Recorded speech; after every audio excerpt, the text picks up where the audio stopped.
Hey, peace, everyone. Hello, hello. Angela with you with UCHU. Welcome. You're probably saying, wow, twice in one day. What's going on? Yes, I know. I'm surprised. So while the feeling is right, I need to take advantage of going live. So it's perfect timing. I can get it done. So here we are. So on this video here, I want to share with you the conversation around standards of education. So as you come in, be sure to hit the like button as always and share. Please ask some questions. Let me know you're here. As you converse with me, that just helps to get this content out to more people. Okay, so converse, greet me, tell me where you're coming from, where you're viewing me from, and all that good stuff. And we're going to dive into it. So first, let me tell you a bit about myself before we get started. I'm Angela Jordan Perry. I'm the owner, director, and administrator of this Option 3 Accountability Association here in South Carolina. I am a homeschool mom now of 20 years to 8 children, 3 of whom I graduated out of homeschool and 5 of whom I'm still homeschooling. I make my home here in the state of Greer, South Carolina, where, as I mentioned before, I'm an Option 3 Accountability Association owner and director. That means that I give families legal status to home educate their children in this state. Okay, so today we're going to talk about standards of learning. All right. Um, and so, as people are new coming out of public school into homeschooling, they often ask about these standards. What that means is if they're kindergarten, what should they be knowing or studying? If they're first grade, what should they be studying and what should they know? And they want to know that for each and every grade. And so, as I tell them, the beautiful thing is homeschooling under option 3 in South Carolina, you don't have to follow standards that's set out by the public school. There's a few things that you can consider. One, where is the child already academically?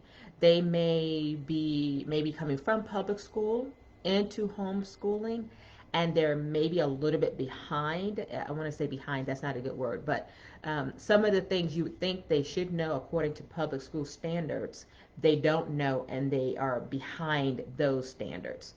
Or maybe some things that the public school in South Carolina say that they should know, they are way ahead in advance. And, that type of thing. Maybe you're an unschooler and so you don't follow standards. You follow the interest of the child while you ensure that you homeschool in the 5 main subjects: math, science, social studies, reading, and writing, according to the option 3 homeschool laws. So maybe they're unschoolers and you just follow their love of learning. And so they're not following a standard according to education.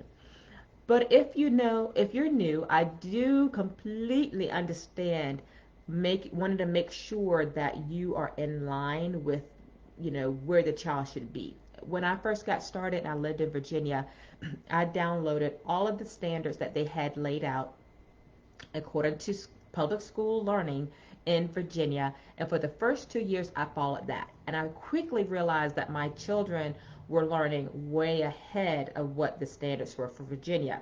And so then I just stopped. And a lot of that will have to do just the academic ability and acumen, of your child, if they're really, strong academically, or it could have something to do with the curriculum that you choose. Okay, so there's a lot of factors that may cause your child to be ahead of standards of public school. But what I want to tell you is exciting news. Okay, I did discover that South Carolina, if you choose to follow the standards set by South Carolina, then South Carolina has moved up on the totem pole as far as their educational standards. In 2018 and 2019, or it could be 17 and 18, I'm saying it a little behind or whatever, but for 2 years in a row, academically, when South Carolina was measured with all the states in the country academically, South Carolina fell 49 and 50, okay? So meaning out of 50 states academically, they were 49 one year, ranked number 49, and out of all of the 50 states, they were ranked 50 one year, and they were going back and forth between Mississippi and South Carolina. But as I was doing my research today, just to see if any updated data is out there for 2000, I guess this might be 2019. They're always a year behind. So maybe this is for 2019, since we just had 2020 go. So they're now moved up in their ranking. And I know there is a way I can share my screen. And I want to share and show you this content. Um, but I don't know how to do it, and I thought I would figure it out by the time I go live. But according to some data that's out there, South Carolina has moved up to 44, ranking number 44, but they are still ranked number 49 for quality of academics, okay? Quality of academics and education. So while they've moved up, on the totem pole of the 50 states, they're number 44. So if you wanted to follow some standards, you can certainly follow South Carolina standards, but you know, in education or anything, in job or just becoming a better person or whatever the case may be, you always want to go for where you find the standard is the highest, who is doing the best, you know. So I want to encourage you and take the time in this video to tell you that if you want to give your child the best option in education and academics and some standards to follow, you want to look at Massachusetts. They have been ranked number one academically uh, for years, okay, for years. And so if I could share this page with you, I would show you. I will give you, I will put the link in the bio so that you can see what it says and who is ranked what. But Massachusetts is the state to follow. So what you would basically do is Google Massachusetts Department of Education. And when you do that, you will go to their page and you can look up their standards. If you want to follow a state that has it well and their students are thriving and their academics are great, go to uh, Massachusetts. Now, my state in which I am from, Virginia, they're ranked number 6. I think, I think I remember it was ranked number 6. Oh, 6 or 9. Now I'm confused. But they were definitely not at the bottom. Okay. So let's see if I can, I'm going to look real quick and see if there's a way that I can share my screen. I know there is. I quite haven't learned how to do that yet. But anyway, you want to follow Massachusetts. Go and Google them. Go to the Department of Education. Pull up their standards, so you can type in the standards of education for Massachusetts and follow that. And that will help you have some kind of roadmap or guideline, if you will, in which to follow to know what your child, what they should be learning as a kindergartner. Look at those standards Massachusetts has set forth. New Jersey was second, I believe, if that's correct. Let's see if I can see that. Hopefully it won't mess up my recording. I'm going to look at my phone and look at the screen and see what's what. So here it shows on usnews.com. They did a ranking of all the schools and so all the states. And so as I mentioned, Massachusetts was number 1. New Jersey is 2. Florida is 3. Then Washington is 4. 5 is New Hampshire. 6 is Nebraska. Number 7 is Virginia. That's my home state. 8 is Vermont.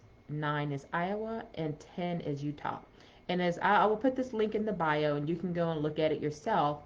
And as you go down, you will see that South Carolina is ranked actually number 43. Excuse me for that error.